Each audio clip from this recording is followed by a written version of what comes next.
நம சிவாயம். எல்லாம் வல்ல சர்வேஸ்வரன் கிருபையால் 33வது வருஷம் இந்த மகா சிவராத்திரி என்னோட இந்த பரம்பரையை சேர்ந்தவன்கிற ஒரு குவாலிஃபிகேஷன். தாத்தா பாபனா சிவன் இங்கே சிவராத்திரியில் 9 மணிக்கு பஜனை ஆரம்பித்து கபாலி கோயில் வாசல்லேருந்து பிரகாரம் சுற்றி வருவார். ராத்திரி 3 மணிக்கு முடியும். பெரிய பெரிய வித்வான்கள்லாம் கலந்து பார்ப்போம். அப்புறம் 3 மணிக்கு மேலே ஆற்றுக்கு போய் பாட்டி காஃபி கலந்து கொடுப்பா. வந்த வித்வான்கள் ஒரு 100-150 பேர் கூட்டம் ஜேன்னு இருக்கும். அந்த ஹால் ரொம்ப பெருசு. பாபநாத சிவன் அவர் சார் பார்த்துருக்கார், நல்லி சார் நிறைய பார்த்துருக்கார். அவள்லாம் எங்கள் அத்தை ருக்மணி ரமணியோட ரொம்ப க்ளோஸ், அந்யோன்யம். அவள்லாம் சந்திரசேகரபுரம் ரமணி சார் அவள்லாம் எங்கள் குடும்பத்தில். நல்லி சார்னாலே எங்கள் குடும்பத்துக்கு அவர் தான் பட்டு எல்லாமே. ஃபேமிலி எங்களுக்கு என்ன அதுதான் அவர் தான். அவர் வீட்டுக்கு தான் அவரோட கடையில் தான் நாங்கள் வாங்கிட்டு இருப்போம்லாம். என் நினைவு தெரிஞ்சனால எனக்கு 65 வயசாக எடுத்து இப்போ கிட்டத்தட்ட. அதனால் நல்லி சாருக்கு தெரியும், சிவன் பாலை பற்றி நல்லா தெரியும். அப்போது தாத்தா பஜனை பண்ணி முடிச்சுட்டு ஆற்றுல போய் 3 மணிக்கு மேலே ஆரம்பித்து 5-5:30 மணிக்கு பூர்த்தி பண்ணுவார். இந்த சிவராத்திரி அப்படி கம்ப்ளீட் ஆகும். நான் அப்போ ரொம்ப சின்ன பையன், ஒரு 10-12 வயசு இருக்கும். அப்படியும் கழங்கு மாதிரி இருக்கும் டம்ளர். இப்போ மாதிரி ஊதினா காற்றுல பறக்கிற மாதிரி இருக்காது, கனமாக இருக்கும் டம்ளர்லாம். அதில் பாட்டி வந்து டம்ளர் கொடுத்து அடாமல் அசங்காமல் எடுத்துகிட்டு போய் குடும்ப எல்லா வித்வான்களுக்கும் அந்த கொடுத்த புண்ணியம் தானே இன்றைக்கி நான் இந்த மேடையில் நின்று பேசுகிற பாக்கியம் அது கிடச்சிருக்கு. அதோட அந்த அன்னை பண்ண அவள் மகான்கள்லாம் பண்ண ஒரு ஆசீர்வாதத்தினால நம்ம வந்து ஏன் இதை தொடர்ந்து நம்ம நடத்தக்கூடாதுன்னு ஒரு ஆசை வந்து ஒரு 33 வருஷமாக நான் ஆல் இண்டியா ரேடியோவில் ஜாயின் பண்ணோன்னே எனக்கு இது ஒரு ஸ்ட்ரைக் ஆச்சு. ஆரம்பித்து சிவராத்திரி ஆரம்பித்து விடாமல் பண்ணுறதுக்கு பகவான் அனுக்கிரம் பண்ணார். ஈவன் கொரோனா பீரியடில் கூட ஆர்டிஸ்ட்டை ஸ்டூடியோவில் கூப்பிட்டு ரெக்கார்ட் பண்ணி அதை யூடியூப் லைவ் கொடுத்தோம். அது வந்து அப்படி ஒரு பிராப்தம் அமைஞ்சது. அதுக்கப்புறம் இதுக்கெல்லாம் சப்போர்ட் வந்து உங்களாட்டம் பெரிய ஆஸ்திக அன்பர்களும் சார் மாதிரி, நல்லி சார் மாதிரி முதல் பத்திரிக்கை எழுதினேன்னா சார்கிட்ட தான் போய் முதல்ல கொடுப்பேன். அதாவது இந்த வாட்டி என்ன பெரிய அதிசயம், ரொம்ப பிரமிக்கிற சமாச்சாரம் என்னென்னா, பத்மஸ்ரீ நல்லி குப்புசாமி செட்டியார் அவர்கள்னு எழுதி முடிச்சுட்டு டிவி ஆன் பண்ணுறேன். அவருக்கு பத்மபூஷன் அவார்டு வந்திருக்கு அப்படின்னு சொல்லி அனௌன்ஸ்மெண்ட் வந்தது. இது சத்தியம். அது நான் அடாடா இதை அடித்து எழுத வேண்டாம்னு சொல்லிட்டு பத்மஸ்ரீ கீழே பத்மபூஷன் அப்படின்னு அதையும் எழுதி சார்கிட்ட கொண்டு போய் கொடுத்த. அடுத்த வாட்டி நான் பிரார்த்தனை பண்ணிக்கிறேன், அது எழுதும்போது பத்ம விபூஷன் வந்துடணும். ஏன்னா இந்த வாலி சொன்னார் ஒரு வார்த்தை, நல்லியை பார்த்தால் சல்லியை பெறலாம் அப்படின்னார். சல்லின்னா பணம். எல்லா வித்வான்களுக்கும் போஷாக்கு பண்ணி நாதஸ்வர கலையிலேருந்து எந்த மெலட்டூர் பாகவத மேளாலேருந்து எது பார்த்தாலும் அவர் நல்லி சாரோட பங்கு இருக்கும். அவருக்கு இது ஒன்றும் பண்ணணும்னு ஒன்றும் அவசியம் கிடையாது. அவர் கடையில் அவர் பண்ணாத சாதிக்காத விஷயங்களே கிடையாது. மக்கள்லாம் வந்து கடல் அலையாக அவர் கடைக்கு வராருன்னா அவரோட குவாலிட்டி, அவரோட அஷூரன்ஸு, அந்த பர்ஃபெக்ஷன். அவரோட வயசுக்கு நான் ரொம்ப சின்ன பையன், நான் குழந்தையிலேருந்து அவரை பார்த்துட்டுருக்கேன். நான் போனேன்னா அவர் போய் எழுந்து நிற்கிறார். எனக்கு என்னவோ கூசுறது. அவ்வளோ பெரிய மகான் அவர். நல்லி சார் வந்து நமக்கெல்லாம் கிடைச்ச ஒரு பிளெஸ்ஸிங்ஸ். அது வந்து பெருமையாக வந்து நான் சந்தோஷம் என்ன சொல்கிறேன்னா, அவருக்கு அந்த பத்திரிகை கொடுத்தோன்னா அவர் அவ்வளோ சந்தோஷப்பட்டு கண்டிப்பாக வரேன் குமார். அவர் ஒரு 3-4 வருஷத்துக்கு முன்னாடி டிஎம் கிருஷ்ணா பாடின அந்த வருஷம் 2018-19 நினைக்கிறேன். அப்போ வந்து சார் தான் வந்து திறந்து வச்சார். விளக்கு மெயின் ஹாலில் பண்ணோம். இப்போது இன்றைக்கி ஒர்க்கிங் டேவாகவும் போயிடுத்து. இருந்தாலும் நம்ம இந்த யூடியூப்பில் கொடுக்குறோம், ரெக்கார்ட் பண்ணி போட போகிறோம்.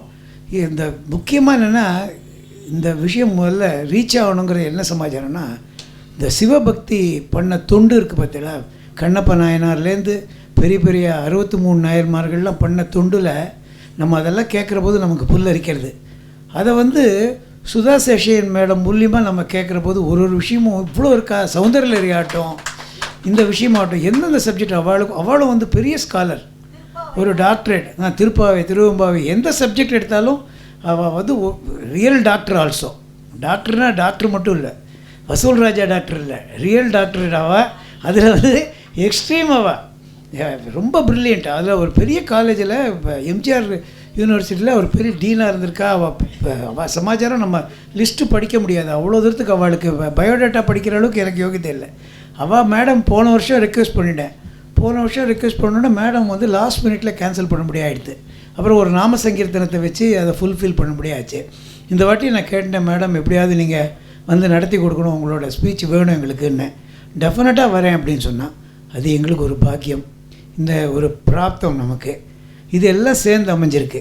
சிவராத்திரியை பற்றி மகிமையை சொல்ல கேட்கிறது நமக்கு ஒரு பாக்கியம். இன்றைக்கி இந்த சந்தர்ப்பத்தில் இந்த ஆடிட்டோரியம் அவரும் விடாமல் ராமசாமி சார் இது குமார் வந்துட்டானாலே சிவராத்திரி வந்துடுது அப்படிம்பார் அவர். அதே டோனில் குமார் வந்துட்டானா சிவராத்திரி வந்துடுது அப்படிம்பார். எனக்கு ரொம்ப சந்தோஷமாக இருக்கும். ரொம்ப உரிமையோடு அவர் எனக்கு இந்த ஆடிட்டோரியத்துக்கு என்ன முடியுமோ மினிமமாக பண்ணி அவரோட ஹெல்ப் எல்லாம் சகாயெல்லாம் பண்ணி கொடுத்துட்டுருக்கார்.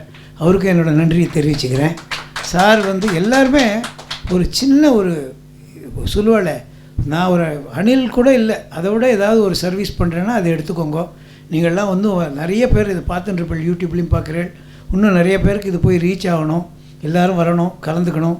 சிவபக்தி நான் என்னோடது என்னென்னா, இந்த பாசமலர் படத்தில் சிவாஜி சொல்லுவான், எல்லாம் ஃபேக்ட்ரி எல்லாம் மூடிட்டோடனே யாருமே இல்லைன்னா ஒரே ஒரு அகல் விளக்கில் நான் ஒருத்த மட்டும் ப்ரொடக்ஷன் பண்ணிட்டு இருப்பேன்னு சொல்லுவான்.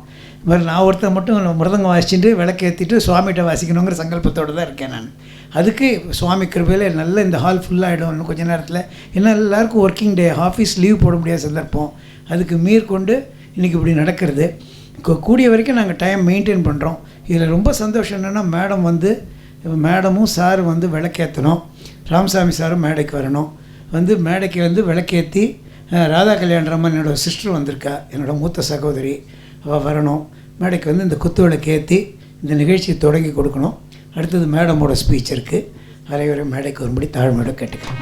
மகா சிவராத்திரி என்று இரவெல்லாம் கண் விழித்து சிவபெருமானை தொழ வேண்டும் என்பது நமது சம்பிரதாயம். அதனால் காலங்காலமாக சிவன் கோயில்களில், பஜனை மடங்களில் சிவராத்திரி விழா, பக்தி பாடல்கள், பக்தி உணர்வுமிக்க நாடகங்கள் என்று நிகழ்ச்சிகள் தொடர்ந்து நடைபெற்று வருகின்றன. அவற்றில் ஒன்றே இங்கு லயப்பிரியா வழங்கும் மகா சிவராத்திரி விழா. லயப்பிரியாவின் 33ஆம் ஆண்டு மகா சிவராத்திரி விழாவை குத்துவிளக்கு ஏற்றி தொடங்கி வைப்பதில் மிகவும் சந்தோஷப்படுகின்றேன். இரவு நெடுக நடைபெறக்கூடிய இந்த ஆன்மீக நிகழ்ச்சியில் நீங்கள் அனைவரும் கலந்து கொண்டு சிவபெருமானின் அருளை பெற வேண்டும் என்று விரும்புகிறேன். கர்நாடக இசை தெய்வீகமானது. நம் கீர்த்தனைகள் எல்லாம் இறைவனை தொழும் பாடல்களே. கீர்த்தனைகள் பக்தி பரவசுடன் பாடப்படும் போது பக்தர்கள் அதில் ஒன்று போய்விடுகிறார்கள். இன்று நடைபெறும் இசை நிகழ்ச்சியில் நமக்கு பக்தி உணர்வை ஊட்டும் இசைக்கலைஞர்கள் அனைவரும் நம் நன்றிக்கும் பாராட்டுக்கும் உரியவர்கள். அத்துடன் நமக்கு பொருத்தமான ஆன்மீக சொற்பொழிவை இன்று நிகழ்த்த இருப்பவர் டாக்டர் சுதா சேஷன் அவர்கள். இவர் உடல் நல மருத்துவர் மட்டுமல்ல, உள்ள நல மருத்துவரும் கூட. பெருமைக்கும் உரியவர். எம்ஜிஆர் மருத்துவ பல்கலைக்கழகத்தின் பதிவாளராகவும் துணைவேந்தராகவும் இருந்தவர். தற்போது இவர் சென்னையில் சாஸ்திரா பல்கலைக்கழகத்தின் இயக்குநராக இருந்து வருகின்றார். கற்றோருக்கு சென்ற இடமெல்லாம் சிறப்பு என்பதை உணர்த்தி வருகின்றார். இவரது சொற்பொழிவை கேட்க நீங்கள் எல்லோரும் ஆர்வமாக இருப்பதால் நான் என் உரையை இத்துடன் நிறைவு செய்கின்றேன். நன்றி, வணக்கம். சிவராத்திரி அன்றைக்கி இந்த மாதிரி ஒரு சொற்பொழிவு சிவநாமா கேட்டுகிட்டே இருக்கணும். காத்தாலேருந்து நம்ம சிவ பூஜை பண்ணுறவாளுக்கும் சரி, இந்த நாம சங்கீர்த்தனம் பண்ணுறவா சரி, உபன்யாசம் பண்ணுறவா சரி, இந்த டிஸ்கோர்ஸ் மேடம் வந்து எந்த சப்ஜெக்ட் கொடுத்தாலும் அது ரொம்ப அனாயாசமாக அப்படி சொல்கிறாங்கன்னா அவ்வளோ ரிசர்ச் பண்ணி படிச்சிருக்கா அதில் ஆழ்ந்து. அது நமக்கு இன்றைக்கி ஒரு பாக்கியம். நீங்கள் எல்லாம் கொஞ்சம் அமைதியாக கேட்டு ரொம்ப ஆனந்தப்படணும்னு நான் எல்லாம் வல்ல சிவபெருமானை வேண்டிக்கிறேன். நம சிவாயம். ஸ்ரீ குருபியோ நமக. உலகெல்லாம் உணர்ந்து ஓதற்கரியவன், நிலவுலாவிய நீர்மலிவேணியன், அலகில் சோதியன், அம்பலத்தாடுவான், மலர் சிலம்படி வாழ்த்தி வணங்குவான். குரு பிரம்மா குரு விஷ்ணு குருதேவோ மகேஸ்வர குரு சாக்ஷாத் பரம்பிரம்ம தஸ்மை ஸ்ரீ குரவே நமக. ஸ்ருதி ஸ்மிருதி புராணானாம் ஆலயம் கருணாலயம் நமாமி பகவத்பாத சங்கரம் லோகசங்கரம். லயப்பிரியா வழங்குகிற சிவராத்திரி பெருவிழா. இந்த பெருவிழாவில் விழாவை தொடங்கி வைத்திருக்கிற மதிப்பிற்குரிய நல்லி செட்டியார் அவர்களே, எந்த நல்ல நிகழ்ச்சிக்கும் வழிகாட்டி அடைக்கலம் தருகிற பாரதிய வித்யா பவனின் பிதாமகர் KNR அவர்களே, 33 ஆண்டுகளாக இந்த நிகழ்ச்சியை தாத்தாவின் பெயரை சொல்வதற்காக நடத்தி கொண்டிருக்கிற தாத்தாவின் பேரன் திரு குமார் அவர்களே, பெரியோர்களே, நண்பர்களே, நாடெங்கும் நடக்கிற விழா சிவராத்திரி விழா என்று ஆரம்பித்தார் நல்லி செட்டியார். உண்மை. பாரத தேசத்தின் எல்லா பிரதேசங்களிலேயும் சிவராத்திரி பெருவிழா உண்டு. இன்னும் சொல்லப்போனால் வடக்கு மாநிலங்கள் சிலவற்றில் இன்றைக்கு விடுமுறை நாள். சிவராத்திரியை அனுசரிக்க வேண்டும் என்பதற்காக இன்னைக்கு ஆஃபீஸர்ஸ் கிடையாது, பேங்கிங் எஸ்டாப்ளிஷ்மெண்ட்ஸ் கூட கிடையாது. கமர்ஷியல் கேபிட்டல் ஆஃப் இந்தியா என்று இருக்கிற, பேங்கிங் கேபிட்டல் ஆஃப் இந்தியாவாக இருக்கிற மும்பையில் இன்றைக்கு பரிபூரண விடுமுறை நாள். அதற்கு காரணம் வெற்று விடுமுறை என்பதற்காக இல்லை, பரம்பொருளை எல்லோரும் ஆராதித்து இந்த நாளை முழுமையாக ஆன்மீகத்தில் ஈடுபட்டு கொண்டாட வேண்டும் என்பதற்காக. சிவராத்திரி அதனுடைய மகிமை என்ன, அதனுடைய சிக்னிஃபிகன்ஸ் என்ன அப்படின்னு கேட்டோம்னா 1-2 விஷயங்கள் இல்லை, ஏராளமான விஷயங்களோடு சிவராத்திரி தொடர்புடையது. முதல் காரணம், ரொம்ப முக்கியமான காரணம், நமக்கெல்லாம் தெரிஞ்ச கதை தான். கொஞ்சம் நினைவுபடுத்திக்கலாம் அந்த கதையை. நான் பெரியவனா நீ பெரியவனான்னு 2 பேர் சண்டை போட்டு கொண்டார்கள். ஒரு பக்கத்தில் திருமால், இன்னொரு பக்கத்தில் பிரம்மா. நானா நீயா, ஹூ சுப்ரீம் அப்படிங்கிறது தான் அவர்களுக்குள்ள இருந்த சண்டை. சண்டை கொஞ்சம் வலுத்த போது 2 பேருக்கும் நடுவில் ஒரு நெருப்பு பிழம்பு தோன்றியது. நெருப்பு பிழம்பு தோன்றிய உடனே 2 பேரும் அது என்னன்னு கண்டுபிடிக்கிறதுக்கு முயற்சி பண்ணலை. என்னமோ ஒன்று புதுசாக இருக்கே அப்படின்னு ட்ரை பண்ணலை. என்னமோ ஒன்று புதுசாக இருக்குது, புதுசாக இருக்கிறதுனுடைய ஒரு எண்டை ஒருத்தர் கண்டுபிடிக்கலாம், இன்னொரு எண்டை இன்னொருத்தர் கண்டுபிடிக்கலாம். யார் முதல்ல கண்டுபிடிக்கிறோமோ அவர்கள் பெரியவர்கள். இப்போ சுப்ரிமசி யாருக்குன்னு பார்த்தவர்களுக்கு ஒரு பாராமீட்டர், அது வரைக்கும் ஸ்கேல் இல்லாமல் சண்டை போட்டு இருந்தார்கள். இப்போ அளப்பதற்கு ஒரு ஸ்கேல் கிடைத்தது. இதை அளப்பதா அதை அளப்பதா? அந்த நெருப்பு, இதுக்கு நடுவில் நெருப்பு என்ன செய்யும்? நெருப்பு செய்யக்கூடிய முதல் வேலை அல்லது நெருப்பினுடைய பிரதானமான வேலை அசைந்து கொண்டே இருப்பது, ஆடிக்கொண்டே இருப்பது. அங்கே பாருங்கள், விளக்கு ஜோதியாக இருந்தால் கூட அதில் ஒரு மூமெண்ட் இருந்துகிட்டே இருக்கும். ஒரு பழமொழி உண்டு தெரியுமா, ஊர் 2 பட்டா கூத்தாடிக்கு கொண்டாட்டம். நம்முடைய பாரம்பரியத்தில் கூத்தாடிங்கிற பெயர் இஸ் அப்ளிகபிள் ஒருத்தருக்கு மாத்திரம்தான். சிவபெருமானுக்கு மட்டும்தான் கூத்தாடிங்கிற பெயர். என்றைக்கு ஆட ஆரம்பித்தார்னு தெரியாமல் இன்றைக்கு வரைக்கும் ஆடிக்கொண்டே இருக்கக்கூடிய கடவுள், ஆடுகிற கடவுள், ஆடுகிற தெய்வம். அவர் நெருப்பாக தோன்றி ஆடினார். இந்த 2 பேருக்கும் தெரியல. 2 பேரும் வெவ்வேறு வடிவங்கள் எடுத்து தேட போனார்கள். ஒருத்தர் வராகமாக மாறினார், குடஞ்சு கீழே போகலாம்னு நினச்சார். இன்னொருத்தர் மேலே போனார், அன்னமாக மாறி பறந்தார். ரொம்ப தூரம் பறக்க முடியலை. அந்த சமயம் பார்த்து மேலேந்து ஒரு பூ வந்தது. கீழே போனவர் திரும்பி வந்துட்டார். என்னால் கண்டுபிடிக்க முடியல அப்படின்னு வந்து நின்றுது வராகம். மேலே போன ஹம்சம் அந்த பூவை பார்த்தது. ஒரு சின்ன தாட் ப்ராசஸ் வந்தது. பேசாமல் இந்த பூக்கிட்ட ஒரு ஒப்பந்தம் போட்டால் என்ன? நீ எங்கேருந்து வர? அது சொல்லித்து, நான் பரம்பொருளின் திருமுடியிலிருந்து புறப்பட்டேன், வந்து கொண்டிருக்கிறேன். எப்போ புறப்பட்டேன்னே எனக்கே தெரியல.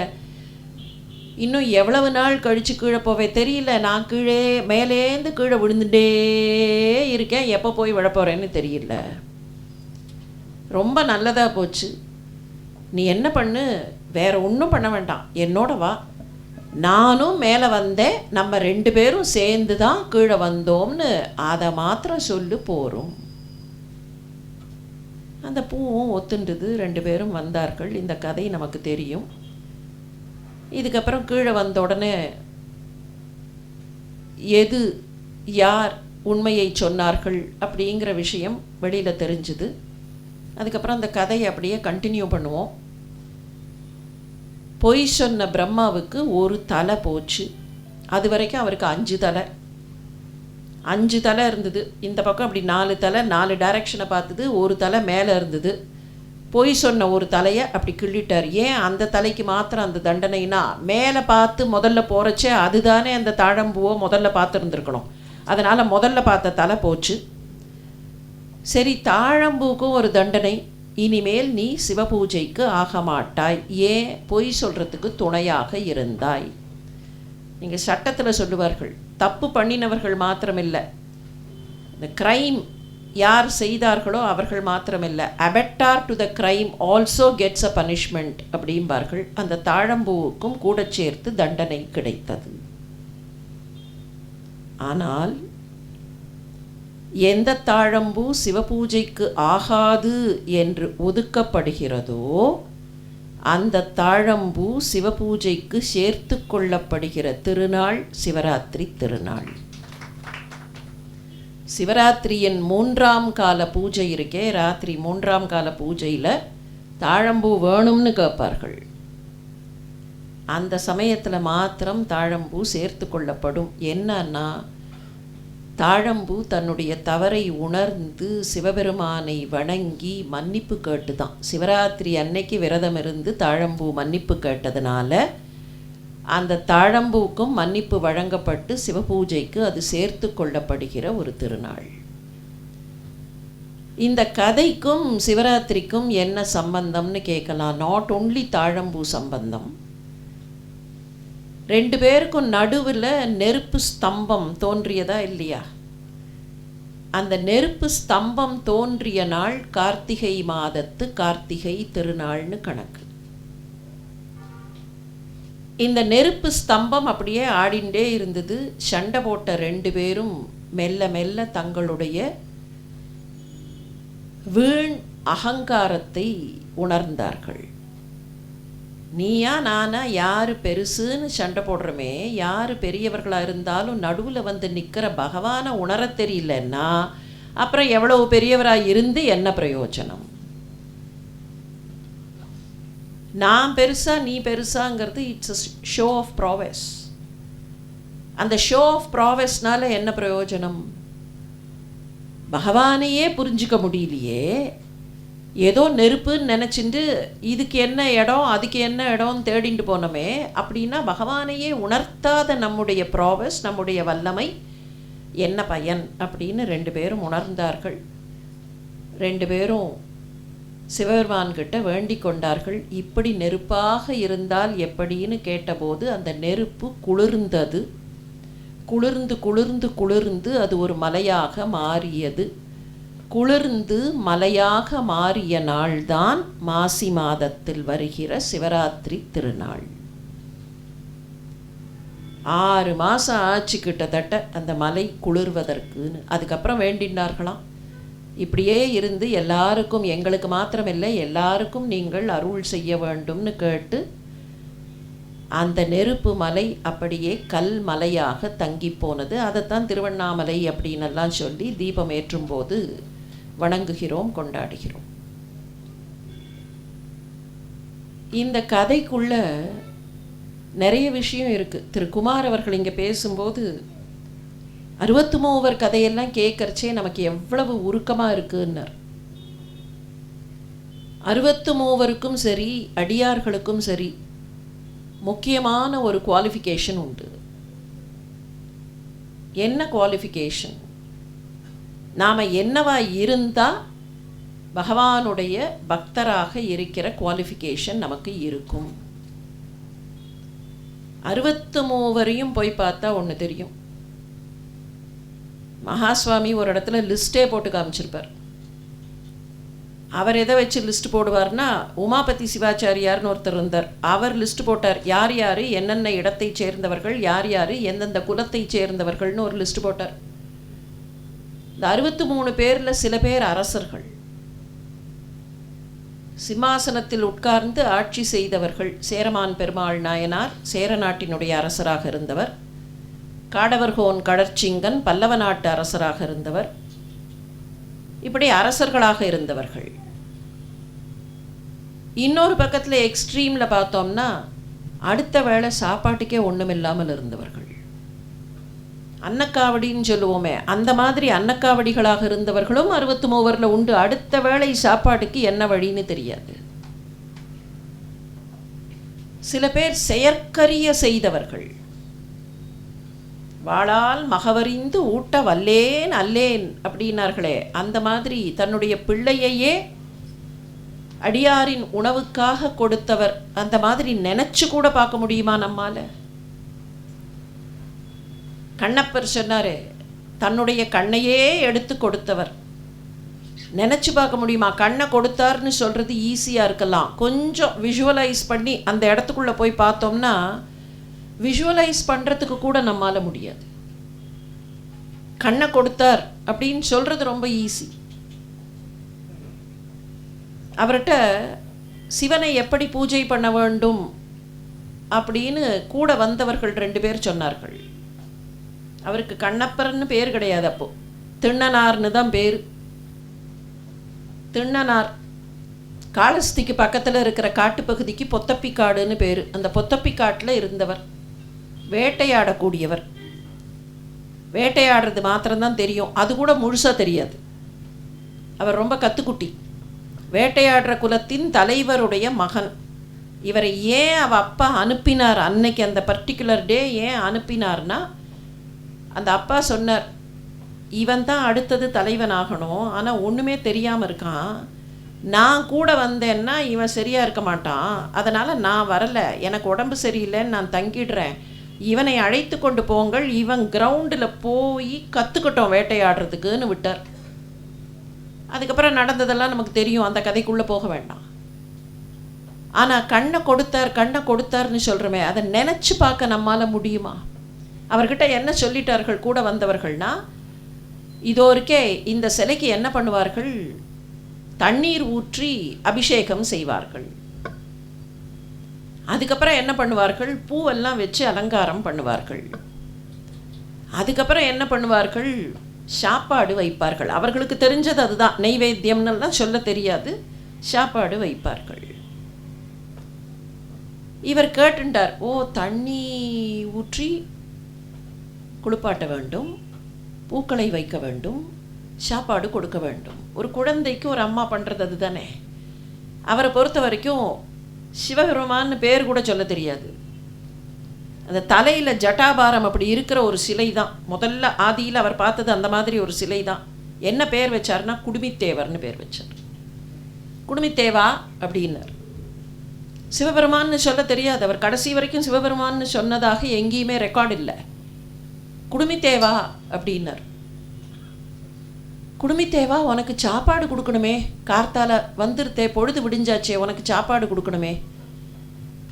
என்ன பண்ணுவாராம், சாப்பாடு கொடுக்கணும். சாப்பாடு எப்படி, இவருக்கு தெரிஞ்சது என்ன, எங்கேயாவது போய் சாப்பாடு எடுத்து கொண்டு வர வேண்டும், வேட்டையாடி எங்கே இருந்தாவது கொண்டு வர வேண்டும், அந்த சாப்பாடை கொடுக்கணும். சரி, நான் போய் உனக்கு சாப்பாடு தேடிக்கொண்டு வருகிறேன் அப்படின்னு புறப்படுவார். ஒரு 10 அடி போன உடனே, உன்னை தனியாக விட்டுட்டு போகிறேனே, சிங்கம் புலிலாம் ஏதாவது வந்து உன்னை பயமுறுத்திருத்துனா, உனக்கு ஏதாவது ஆபத்து வந்ததுன்னா, யாருக்கு, குடுமித்தேவருக்கு. திரும்பி வந்துடுவார். திருப்பியும் ஒரு 10 நிமிஷம் ஆகும், உனக்கு பசிக்குமே, நான் போய் சாப்பாடு எடுத்துன்னு வரேன், போவார். திருப்பி 10 அடி போனோடனே மறுபடியும் புலி சிங்கம்லாம் நினைப்புக்கு வந்துடும், திருப்பி வந்துடுவார். நீங்கள் நினைத்து பாருங்கள், ஒரு குழந்தை தூங்குறச்சே, அந்த குழந்தை ஒரு தொட்டிலில் தூங்கினாலோ இல்லை படுக்கையில் ஒரு பக்கத்தில் தூங்க வச்சுட்டு அடுப்படியில் ஏதாவது வேலை இருந்தால், அந்த குழந்தை தூங்கிறதே அதுக்குள்ளே போய் அந்த வேலையை முடிச்சுடலான்னு நினச்சி போகிற அம்மா, எங்கேயோ ஏதோ சத்தம் கேட்டால் குழந்தை தான் எழுந்திருத்தாக்கும்னு இங்கே ஓடி வந்து திருப்பியும் அங்கே ஓடி, அங்கேருந்து இங்கே ஓடி, இங்கேருந்து அங்கே ஓடி, எப்படி இருப்பாளோ எப்படி துடிப்பாளோ அதே துடிப்பு. சரி, இதெல்லாம் நடந்தது. போனார். போய் குடுமித்தேவா நான் உனக்காக போய் எடுத்துன்னு வரேன்னு போனார். போய் அங்கே வேட்டையாடி ஏதோ ஒரு ஊன் கையில் எடுத்துட்டார். இப்போ என்ன சிக்கல் வந்தது தெரியுமா? இது கையில் இருக்குது, இந்த கையில் வாளோ என்னமோ வச்சுன்னு இருக்கார். வேட்டையாடுறதுக்கு கருவிகள் வேண்டும், தோளில் வில்லு தொங்குறதுன்னு வச்சுப்போம். ஒரு கையில் அம்பு இருக்குது, இல்லை அம்பரா தூணியே இருக்குதுன்னு வச்சுட்டா கூட அம்பரா தூணியெல்லாம் இருந்ததாக தெரியல. ஏன்னா வேட்டையாடுவதற்கு போகிற வேடுவர் குலத்தில் அம்பரா தூணியெல்லாம் கிடையாது. அரசர்கள் போகும்போது தான் நிறைய அம்பரா தூணியோடு போவார்கள். அந்த அளவுக்கு ரிஃபைண்டாக இவர்களுக்கு தெரியாது. கையில் வாள் இருந்திருக்கும், இதெல்லாம் கையில் இருக்குது. கையில் அந்த மாமிசத்தையும் எடுத்துக்கொண்டார். அப்போ நினப்புக்கு வந்தது, தண்ணீர் ஊற்ற வேண்டும்னு சொன்னார்களே, தண்ணீரை எப்படி எடுத்துக்கொள்வது? இவர் வேட்டையாடுறதுக்கு போனவர் கையில் பாத்திரம் பண்டமாக எடுத்துன்னு போயிருப்பார். இப்போ அந்த தண்ணீரை எப்படி எடுப்பது? சரி, பூ போடணுமே, பூ போட்டு தான் அலங்காரம் பண்ணணுமே. பூ எங்கே? பூ அங்கே இருக்குது, செடியில் பூ இருக்குது. இப்போ பூவை எப்படி எடுத்துன்னு போகிறது? எத்தனை கை இருக்குது? இருக்கிறது அவ்வளவுதானே, எப்படி எடுத்துன்னு போகிறது? வழி கண்டுபிடிச்சார். பூக்களை பறித்து பூக்களை தன்னுடைய கொண்டையில் வைத்து கொண்டார். அங்கே போய் எடுத்து வச்சிடலாம். சரி, தண்ணி இருக்கு, கடவுள் கொடுத்த கலசம் இருக்கிறது. வாய்க்குள்ள தண்ணீரை நிரப்பிக்கொண்டார். வாய்க்குள்ள தண்ணீரை நிரப்பிக்கொண்டு கொண்டையில் பூவெல்லாம் வச்சுண்டு கையில் அந்த மாமிசத்தையும் எடுத்துண்டு, இது சொல்கிறதுக்கு ஈஸியாக இருக்கலாம். அவர் நடந்து வந்தது சமதரை இல்லை, மலைப்பகுதி. அந்த மலைப்பகுதியில் எங்கேயோ தான் இருக்குது குடுமித்தேவரோட சிலை. நீங்கள் இன்னைக்கு போனாலும் காளஹஸ்தி மலைப்பகுதி ஒன்றும் நல்ல ரொம்ப அழகான டெரெயின் இல்லை. எத்தனையோ நூற்றாண்டுகளுக்கு முன்னால் அந்த டெரெயின் எப்படி இருந்திருக்கும்? அந்த டெரெயினில் பேலன்ஸ் பண்ணி ஏறணும்னா வாயில் இருக்கிற தண்ணி சிந்திடக்கூடாது, ஏன்னா குடுமித்தேவருக்கு வேணும். கையில் இருக்கிற மாமிசம் கீழே விழுந்துடக்கூடாது, குடுமித்தேவருக்கு சாப்பாடு. கையில் இருக்கிற ஆயுதங்களும் கீழே விழக்கூடாது. இதுக்கு இடையில இவருக்கு எத்தனை புலி எதிரில் வந்ததோ, எத்தனை சிங்கம் எதிரில் வந்ததோ, எந்த கரடி வந்ததோ தெரியாது. அந்த டெரெயினில் காலை வச்சு கொஞ்சம் நினச்சி பார்ப்போம்.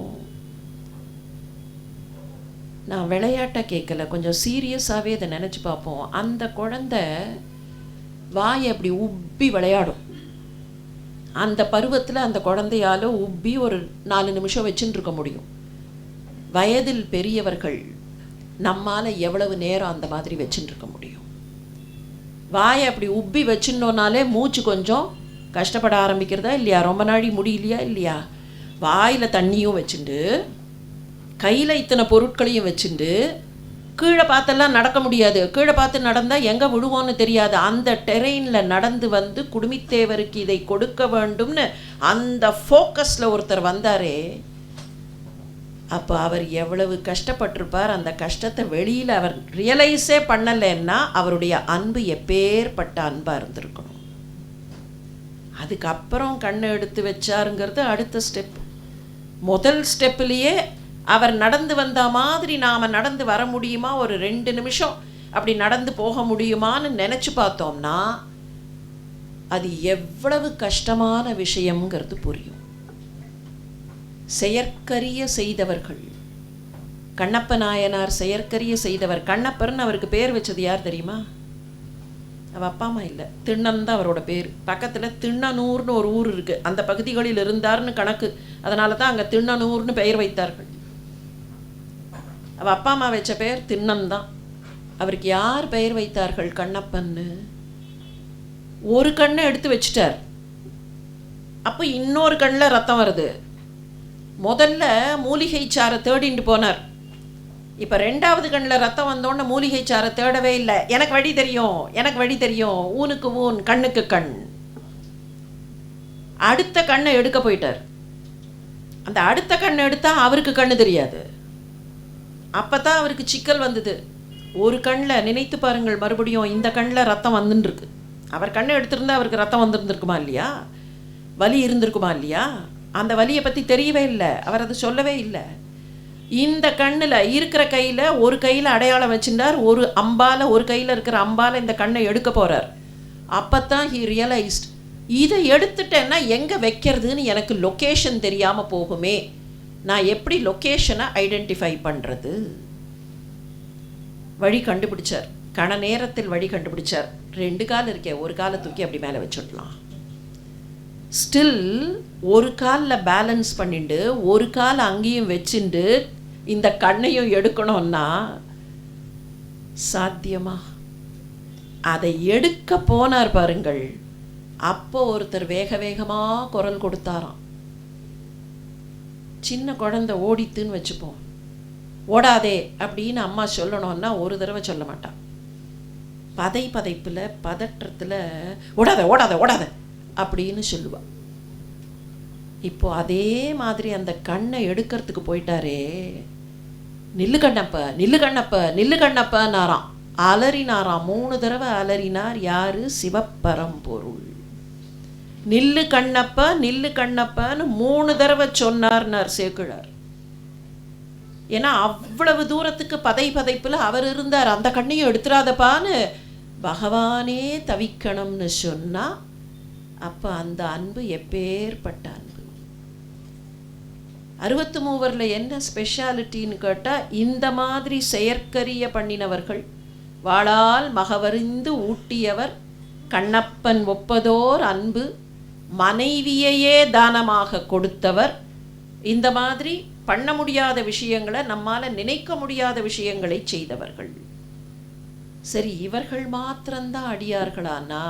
அந்த 63 லிஸ்ட் எடுத்து பார்த்தோம்னா சில பேர் என்ன பண்ணினார்கள்ங்கிறது ஒரு பெரிய விஷயமே இல்லை.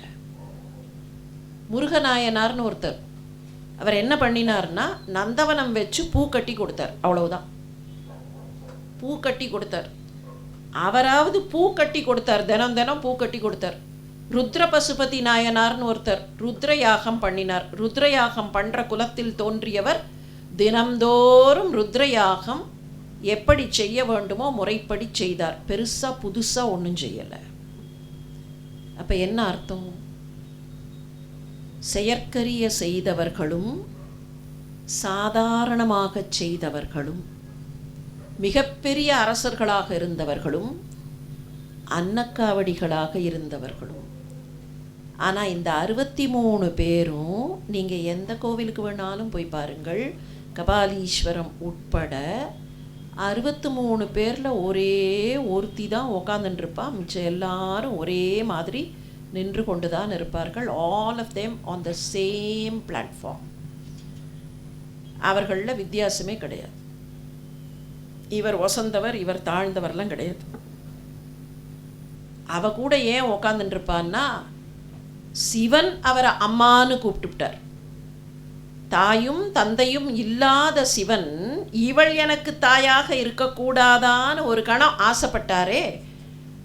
அப்போ அவருக்கே அம்மாவாக இருக்கக்கூடிய ஸ்தானத்தில் இருப்பவள்ங்கிறதுனால அவள் உட்கார வைக்கப்பட்டாள். மற்றபடி காரைக்கால் அம்மையாரை தவிர வேற யாருக்கும் அந்த உட்கார்ந்திருக்கிற அந்த நிலைமை கூட கிடையாது.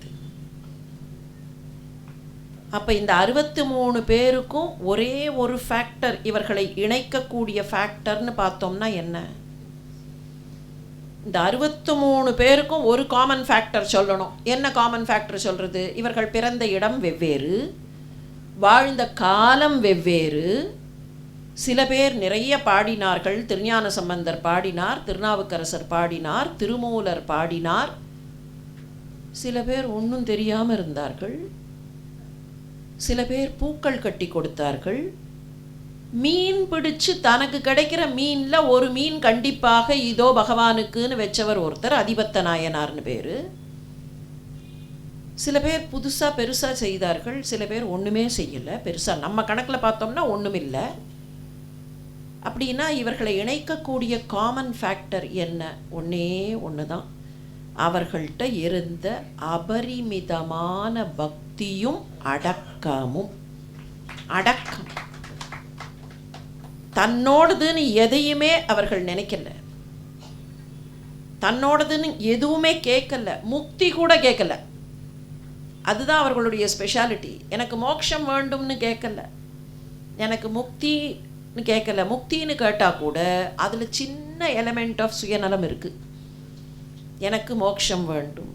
கரைக்கலமையார் தான் பாடினா, பிறவாமை வேண்டும் மீண்டும் பிறப்புண்டேல் உன்னை மறவாமை வேண்டும்.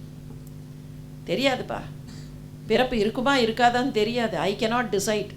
நான் என்ன கர்ம வினை பண்ணியிருக்கேன்னு எனக்கு தெரியாது. ஆனால் ஒன்று கேட்குறேன், நான் புழுவாக பிறந்தா கூட ஒன்றை சிவசிவான்னு நினைக்கிறதுக்கான ஒரு நினைப்பை எனக்கு கொடு, வேற ஒன்றும் வேண்டாம். பிறவாமை வேண்டும்னு கேட்டவர்கள் இல்லை. அதனால தான் சேக்கிழார் அவர்களை பற்றி பாடும்போது ஒரு விஷயத்தை சொன்னார். வீடும் வேண்டா விரலின் நெறியினர், வீடு பேரு கூட கேட்காதவர்கள். அவர்களுக்கு என்ன வேணும்னா கூடும் அன்பினில் கும்பிடலே அன்றி வீடும் வேண்டா விரலின் நெறியினர். அவர்களுக்கு என்ன சந்தோஷம்னு கேட்டால் எப்போதும் உட்காந்து சிவசிவா சிவசிவா சிவசிவான்னு உன்னை கும்பிட்டு கொண்டிருப்பதே அவர்களுக்கு சந்தோஷம். அப்படி ஒரு கும்பிடுகிற மகிழ்ச்சியை தருகிற நாள் இந்த சிவராத்திரி திருநாள். சிவராத்திரியை பற்றி ஏராளமான கதைகள் உண்டு. முசுகுந்த சக்கரவர்த்தியாக பிறந்தவர், ஒரு எலி விளக்க தூண்டி விட்டது, சிவராத்திரி அன்னைக்கு தூண்டி விட்டது, அந்த எலி வந்து பிறந்ததுன்னு ஒரு கதை உண்டு. இதே சிவராத்திரி அன்னைக்கு ஒரு குரங்கு, அந்த குரங்கு என்ன ஆச்சுனாக்கா எங்கேயோ போயின்னு இருந்தது, காட்டில் சுற்றிகிட்டே இருந்தது, கூட்டத்தை விட்டு பிரிஞ்சிடுது. கொஞ்சம் வயசில் சின்ன குரங்கு கூட்டத்தை விட்டு பிரிஞ்சிடுது. எங்கே போகிறதுன்னு தெரியல, இருட்டி போச்சு. இருட்டி போனோன்னு அதுவும் இது எப்படிப்பட்ட காலம்னு கேட்டால் மாசியும் பங்குனியும் சிசிர பருவம்னு பேர். பழங்காலத்து முறையில் மாசியும் பங்குனியும் சிசிரம், சிசிரம்னா நல்ல குளிர் இருக்கக்கூடிய காலகட்டம். அதுக்கு குளிர ஆரம்பிச்சது, இருட்டாக வேற போச்சு, எங்கே போகிறதுன்னு தெரியல. சரி, அதனோட சுபாவம் என்ன, மரத்தில் கிளைக்கு கிளை தாவிண்டே இருந்தது. அப்படி கிளையிலேருந்து பார்த்தா திடீர்னு பார்த்தா கீழே ஒரு சிங்கம் நிற்கிறது. அது பசியோடு நிற்கிற சிங்கம். அந்த லேஸ் இருட்டில் தெரிஞ்சுது, அடடா சிங்கம். இப்போ அதுக்கிட்டேருந்து எஸ்கேப் ஆகணும். இதுக்கு ஆட்டம் போட்டு எங்கேயோ பிரிஞ்சு போய் இங்கேயும் அங்கேயுமா குரங்கு வேறு என்ன பண்ணும், அப்படி இப்படியும் ஆட்டம் போட்டதில் இதுக்கு தூக்கம் வேறு வருது. இப்போ கிளையிலேயே படுத்து தூங்கலாம் வழக்கம் போலன்னா, தூக்க கலக்கத்தில் பொத்துன்னு கீழே விழுந்தா முன்னால் கூட்டமாக இருப்போம், அப்போ யாரோ காப்பாற்றுவார்கள். இப்போ பொத்துன்னு கீழே விழுந்தால் சிங்கத்துக்கிட்ட விழணும், அது பசியோடு நிற்கிறது. இப்போ சிங்கத்துக்கிட்டேருந்து எஸ்கேப் ஆகணும், தப்பிச்சு போகிறதுக்கு வழியும் தெரியல, இருட்டு வேற வந்துடுது, என்ன பண்ணுறதுன்னு புரியல. தன்னை தூங்காமல் வைத்து கொள்வதற்கு அது ஒரு வழி கண்டுபிடிச்சிது. சுயநலம்தான். பர்ஸ்னலாக நான் தூங்காமல் இருக்கணும், என்ன பண்ணுறது, ஒரு இலையாக கிள்ளி கிள்ளி போட்டுட்டே இருந்தது. கீப் ஆக்கியபைட், அப்போ தூக்கம் வராது. ஒரு இலையாக கிள்ளி கிள்ளி கிள்ளி கிள்ளி போட்டுது. லேசாக பொழுது விடியறச்சே பரமேஸ்வரன்கிட்ட சொன்னாலும், பூமியில் பொழுது விடியறது, பூமியில் பொழுது விடுகிறது. பாவம் ஒரு குரங்கு வில்வ இலையை கிள்ளி கிள்ளி கிள்ளி கீழே இருக்கிற சிவலிங்கத்து மேலேயே போட்டுன்னு இருந்திருக்கு. அதுக்கு ஏதாவது இதற்காக கொடுக்க வேண்டாமா பரிசு, நீங்கள் கொடுக்க வேண்டுமேனாலாம். சிரிச்சாராம் சிவபெருமான். நான் ஏற்கனவே கொடுத்து விட்டேன், இப்போது அந்த குரங்குக்கு அதை தெரியப்படுத்த போகிறேன்னாராம். அந்த குரங்கு கிட்ட சொன்னார், சிவராத்திரி அன்னைக்கு ராத்திரி முழுக்க வில்வ இலையை பிரித்து பறித்து பறித்து பறித்து சிவலிங்கத்து மேலே போட்டிருக்க. அதுக்கு தெரியாது சிவலிங்கம் கீழே இருக்குன்னுட்டு. வில்வ மரம், அந்த வில்வ மரத்துக்கு அடியில் சிவலிங்கம் இருக்குங்கிறதெல்லாம் அந்த குரங்குக்கு தெரியாது. அந்த குரங்குக்கு தெரிஞ்சதெல்லாம் சிங்கம் மாத்திரம்தான். சிவலிங்கம் அதுக்கு எங்கே தெரிஞ்சுது? சிங்கம் பிடிச்சிருமே அப்படிங்கிற பயத்தில் தன்னை ஆக்கியபைடாக வச்சுக்கிறதுக்கு அது வில்வதளமாக என்னன்னு கூட தெரியாமல் ஏதோ அது பறித்து பறித்து போட்டுட்டே இருக்க. அதுக்கு இப்போது பரமேஸ்வரன் ஒரு ரிவார்டு கொடுத்தார். நீ அடுத்த பிறவியில் மிகப்பெரிய சோழ சக்கரவர்த்தியாக பிறப்பாய். அப்போ அந்த குரங்கு கேட்டுதான், நான் என்னவா வேணாலும் பிறக்கிறேன், பரவாயில்ல, சக்கரவர்த்தியாவோ இல்லை ஒன்றுமே இல்லாத அன்னக்காவடியாக நான் பிறந்தாலும் பரவாயில்ல, ஒரே ஒரு சின்ன ரிக்வெஸ்ட், இந்த குரங்கு மூஞ்சி அப்படியே இருக்கட்டும், இந்த பிறவியினுடைய குரங்கு மூஞ்சி அப்படியே இருக்கட்டும். அப்போத்தான் என்னுடைய முகத்தை எங்கேயாவது பார்க்க நேர்ந்தால், அதனுடைய பிம்பத்தை பார்க்க நேர்ந்தால், நான் என்ன வாழ்க்கை வாழ்ந்தேன் என்கிற நினைப்பு எனக்கு இருக்கும், தடம் புரண்டு போகாமல் இருப்பேன்னு கேட்டுதான். அந்த குரங்கு முகத்தோடு சோழ சக்கரவர்த்தியாக இருந்தவர்தான் முச்சுக்குந்தர். முச்சுன்னா குரங்கு. ஏன்னா அந்த முஷுன்னு அதுக்கு இங்கேயும் அங்கேயும் அதனுடைய அந்த சின்ன சின்ன ரோமங்கள் இருக்குமே, அதனால் அதுக்கு முச்சு. சுற்றி படர்ந்த ரோமங்கள் கொண்ட முச்சுகுந்த சக்கரவர்த்தியாக தோன்றி சோழ சாம்ராஜ்யத்தை மிக அற்புதமாக ஆட்சி செய்தவர், தேவேந்திரனுக்கே உதவி செய்தவர்னு கணக்கு. ஆனால் அந்த முச்சுகுந்தர் எப்படி தோன்றினார்னு பார்த்தா விஷயங்கூட தெரியாமல். அப்போ என்ன, சிவராத்திரி அன்னைக்கு தெரிஞ்சு எனக்கு இவ்வளவு தெரியும், ருத்ரம் தெரியும், சமகம் தெரியும், அதெல்லாம் தேவையே இல்லை. வெறுமனே சிவசிவா சிவசிவா சிவசிவான்னு சொன்னாலே அதற்கான பலனை சிவராத்திரி கொடுத்து விடும். அதுதான் அந்த சிவராத்திரியினுடைய பெருமை. சிவராத்திரியை பற்றி இன்னொரு கதையும் உண்டு. வடநாட்டில் கொஞ்சம் பிரசித்தமாக இருக்கக்கூடிய கதை. தென்னாட்டில் தான் அது நடந்ததுன்னு கணக்கு. ஆனால் அதனால தான் அவர்கள் சொன்னார்கள், நாடு முழுக்க இணைக்கக்கூடிய ஒரு பண்டிகை. இன்னைக்கு பிரபலமாக சொல்கிறோமே, இண்டஸ் வேலி சிவிலைசேஷன் அப்படின்னு. அந்த சிந்து சமவெளி நாகரீகம், சரஸ்வதி நதி நாகரீகம், ஒரு காலத்து சரஸ்வதி நதி நாகரீகம் தான். அதுக்கு பெயர் வைக்கும்போது பல தரப்பட்ட காரணங்கள்னால அது சிந்து சமவெளி அப்படின்னெல்லாம் ஆச்சு. அந்த சரஸ்வதி நதி நாகரீக காலத்தில் எல்லா இடத்திலேயும் பரவி இருந்த ஒரு வழிபாடு சிவ வழிபாடு, பசுபதி வழிபாடு. பசுபதிநாதர் தான் அங்கே இருக்கிற அந்த சீல்ஸில் இன்னமும் பார்க்கலாம். அந்த பசுபதிநாதரை எல்லா இடத்திலேயும் பரவி இருந்த வழிபாடு. அந்த வழிபாட்டில் வெளிச்சம் குளிர்ந்து நமக்கு அருள் தருவதற்காக பகவான் இறங்கி வந்த நாள் இந்த சிவராத்திரி நாள். அதில் கூட இந்த 3 மூர்த்திகளும் சண்டை போட்டார்கள்னு எடுத்துக்கக்கூடாது. சிவராத்திரின்னு சொன்ன உடனே நமக்கெல்லாம் திருமாலும் பிரம்மாவும் யார் பெரியவர் அப்படின்னு கேட்டுக்கொண்டார்கள் அப்படிங்கிற கதை நினைவுக்கு வந்துடும். அதில் என்ன ஒரு சின்ன ஆபத்து இருக்குன்னா, விஷ்ணுவும் பிரம்மாவும் சண்டை போட்டார்கள். அவர்களுக்கு என்ன வேறு வேலையே இல்லையா என்ன? அவர்கள் சண்டையெல்லாம் போடலை. அவர்களுக்குள்ள சண்டையும் இல்லை, ஒன்றும் இல்லை. நமக்கு எதையோ புரிய வைக்கணுங்கிறதுக்காக அவர்கள் ஒரு ட்ராமா போட்டு காட்டினார்கள், அவ்வளோதான். அந்த காலத்தில் சொல்வார்கள் இல்லையா, விடிய விடிய நாடகம் நடக்கும்னு. அவர்கள் விடிய விடிய சிவராத்திரி அன்னைக்கு போட்டு காட்டின ஒரு நாடகம் தான் நமக்கு வந்த நாடகம். என்ன அர்த்தம் அந்த கதைக்கு? ஊர் 2 பட்டா கூத்தாடிக்கு கொண்டாட்டம், அதுதான் அர்த்தம்.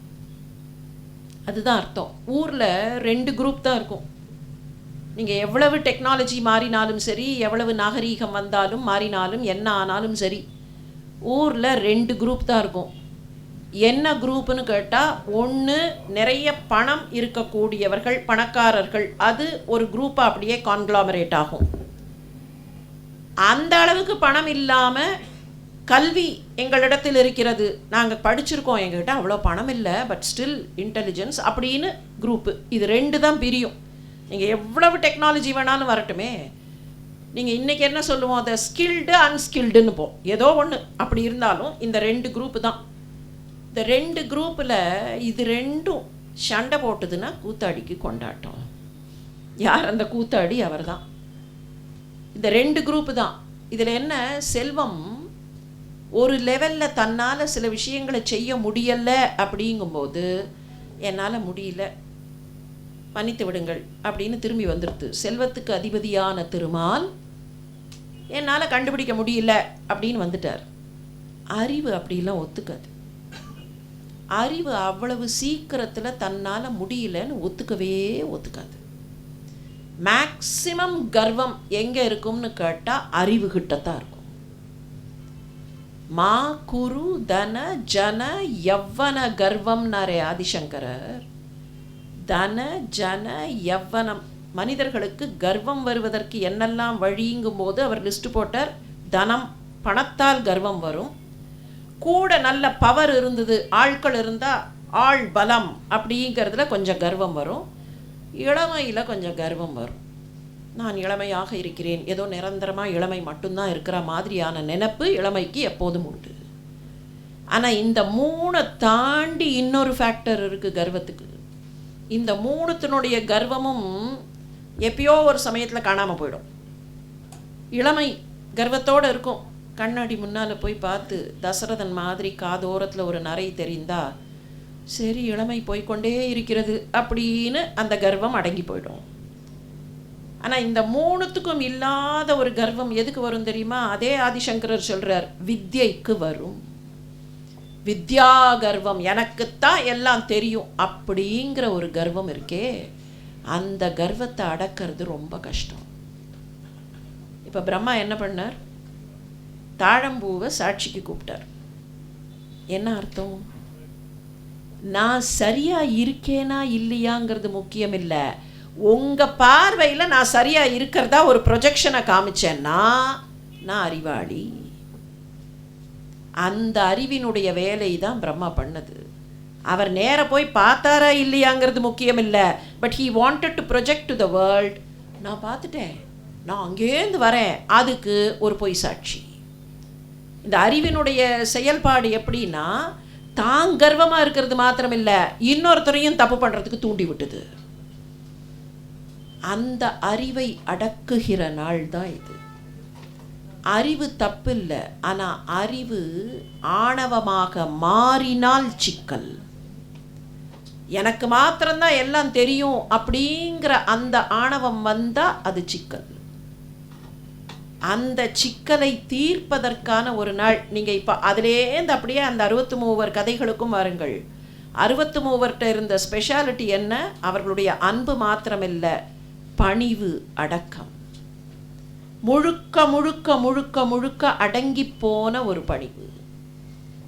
என்கிட்ட இது இருக்கு அப்படின்னு நான்கிற எந்த எண்ணமும் இல்லாமல் நான் பெரிய பக்தன்னு கூட அவர்கள் சொல்ல மாட்டார்கள். அப்படிப்பட்ட பணிவு தான் சிவராத்திரி நமக்கு தர வேண்டிய பணிவு. அதை நமக்கு சொல்லிக் கொடுப்பது தான். நட்டத்தில் பயின்றாடும் நாதன் அப்படின்னே பேர் அவருக்கு. நட்ட நடு ராத்திரியில் ஆடுகிறார்னு கணக்கு. ராத்திரி நேரத்தில் ஆடுகிறார். இதற்கு இந்த சிவராத்திரிக்கு இன்னும் நிறைய லேட்டர் எக்ஸ்பிளனேஷன்ஸ் நிறைய சொல்லுவார்கள். எப்படின்னு கேட்டால், இரவு நேரத்து பிரளயம், நித்திய பிரளயம், மகா பிரளயம் அப்படின்னெல்லாம் உண்டு. நித்திய பிரளயம்ங்கிறது என்னன்னா, பகல் நேரத்தில் சிருஷ்டி நடக்கும், இரவு நேரத்தில் சிருஷ்டி இருக்காது. அதுக்கு நித்திய பிரளயம்னு பேர். அது நம்ம நித்தியம் இல்லை, நம்ம 24 hours இல்லை. பிரம்மாவினுடைய பகல் பொழுது, பிரம்மாவினுடைய இரவு பொழுதில் சிருஷ்டி இருக்காது. அதுக்கு நித்திய பிரளயம்னு பேர். அதனுடைய அப்படியே எக்ஸ்டெண்ட் பண்ணிகிட்டே போனால் எல்லாம் இல்லாமல் போகிற ஒரு நாள், ஒரு இரவு, எல்லாம் இல்லாமல் போகும். அப்போ என்ன இருக்கும்னா, அவர் மாத்திரம் இருப்பார், பரம்பொருள் மாத்திரம் இருப்பார். அந்த பரம்பொருளுக்கு நீங்கள் என்ன பெயர் சொன்னாலும் சரி, சைவம் அந்த பெயரை சிவன் என்று சொல்கிறது. சிவம்னு சொன்னால் மங்களம்னு அர்த்தம், அவ்வளவுதான். அந்த இரவில் அவர் மாத்திரம். ஏன் அதுக்கு இரவுன்னு கணக்குன்னா, சிருஷ்டியே இருக்காது. அப்போ சிருஷ்டியெல்லாம் ஸ்டாப் ஆகி எல்லாம் போய் அந்த பரம்பொருள்கிட்ட ஒடுங்கி போகும். எல்லாம் ஒரு இடத்துல ஒடுங்கி போச்சுன்னா ஆட்டோமேட்டிக்காக அது ஒரு இருட்டுங்கிற கான்செப்ட் வந்துடுமா இல்லையா? நீங்கள் இப்போ இங்கே இருக்கோம், லைட்டெல்லாம் போட்டுருக்கோம் இந்த ரூமில். இந்த ரூமுக்குள்ளே எல்லாரும் வந்து நிறைய கூட்டம் இருந்தால் நீங்கள் என்ன தான் லைட்டு போட்டாலும் அந்த லைட்டு டிம்மாக தெரியும், ஒரு இருட்டு பரவ ஆரம்பிக்கும். அப்படி எல்லாம் போய் ஓரிடத்தில் ஒடுங்குகிற அந்த நேரம் இரவு நேரம், சிருஷ்டி இல்லாத நேரம், எல்லா செயல்பாடுகளும் நிற்கிற நேரம். அப்போ சிருஷ்டியும் இருக்காது, ஸ்திதியும் இருக்காது, எதுவுமே இருக்காது. Everything will come to a stand still. அப்படி அந்த ஸ்டாண்ட் ஸ்டில்லுக்கு வரக்கூடிய நேரம் தான் இந்த சிவராத்திரி நேரம். என்னன்னா, எல்லாம் போய் சிவபெருமானிடத்தில் ஒடுங்கி விடுகின்றன. அத்தனையும் அவரிடத்தில் போய் ஒடுங்கி விடுகின்றன. அப்படி ஒடுங்கின நேரத்தில் அவர் மாத்திரம் ஆடுகிறார். அதுதான் நட்ட நடு ராத்திரியில் அவர் ஆடுகிற நட்டம். நட்டம் பயின்றாடும் நாதனே அப்படின்னா அந்த நேரத்தில் அவர் ஆடிக்கொண்டிருக்கிறார். அப்படி ஆடிக்கொண்டிருக்கும் போது அவருடைய பாகமாக இருக்கிற சக்தி அவரை பூஜை செய்து கொண்டே இருந்தாள். 4 காலமும் அவள் பூஜை செய்தாள். இரவு நேரத்துக்கு 4 காலம், 4 ஜாமங்கள் இல்லையா, அந்த 4 ஜாமங்களும் அவள் பூஜை செய்தாள். அதை ரீஇனாக்ட் பண்ணுறது தான் நாம் பண்ணுற பூஜை அப்படின்னு கணக்கு. அவள் சக்தியாக இருந்து பூஜை செய்தாள். அப்போ நம்ம கேட்கலாம், அவருடைய பாகம்தானே, அவள் தனியாக இருக்காளான்னா அவருடைய பாகம்தான்.